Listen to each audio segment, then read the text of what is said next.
Here you go again. Okay.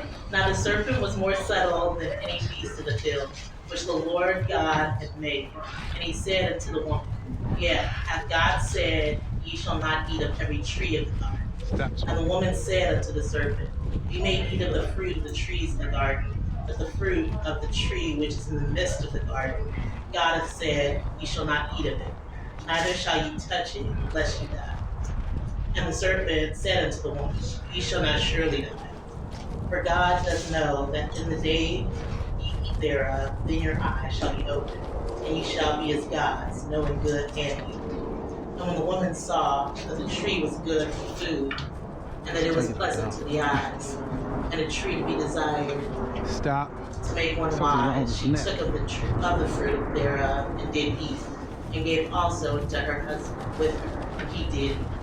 And the eyes of them both were opened, and they knew that they were naked. And they sewed fig leaves together, and made themselves aprons.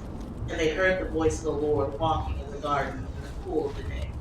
Adam said, and Adam and his wife hid themselves from the presence of the Lord God amongst the trees of the garden. And the Lord called unto Adam, and said unto him, where art thou?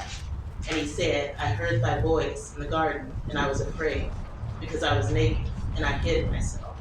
And he said, who told thee that thou was naked? Hast thou eaten of the tree, whereof I commanded thee that thou shouldest not eat? And the man said, the woman whom thou gavest to be with me, she gave me of the tree, and I did eat. And the Lord said unto the woman, what is this that thou hast done? And the woman said, the serpent beguiled me, and I did. And the Lord said unto the serpent, because thou hast done this, thou art cursed above all cattle, and above every beast of the field. Upon thy belly shalt thou go, and dust shalt thou eat all the days of thy life. And I will put enmity between thee and the woman, and between thy seed and her seed. It shall bruise thy head, and thou shalt bruise his heel. Unto the woman he said, I will greatly multiply thy sorrow, and thy conception, and sorrow, and thou shalt bring forth children, and thy desire shall be to thy husband, and he shall rule over thee. And unto Adam he said, because thou hast hearkened unto the voice of thy wife, and hast eaten of the tree, of which I commanded thee, saying, thou shalt not eat of it. Cursed is the ground for thy sake, and sorrow shalt thou eat of it all the days of thy life. Thorns also and thistles shall it bring forth to thee, and thou shalt eat the herb of the field. In the sweat of thy face shalt thou eat bread, till thou return unto the ground.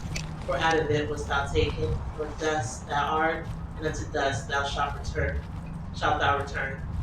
And Adam called his wife's name Eve, because she was the mother of all living. Unto Adam also, and to his wife, did the Lord God make coats of skin and clothe them. And the Lord God said, behold, the woman is become as one of us, to know good and evil. Or the man has become one of us, to come as one of us, to know good and evil. And now, lest he put forth his hand, and take also of the tree of life, eat, and live forever. Therefore the Lord God sent him forth from the garden of Eden, to till the ground whence he was taken. So he drove out the man, and he placed at the east of the garden of Eden cherubims, and a flaming sword, which turned every way to the way of the tree. This way. Okay.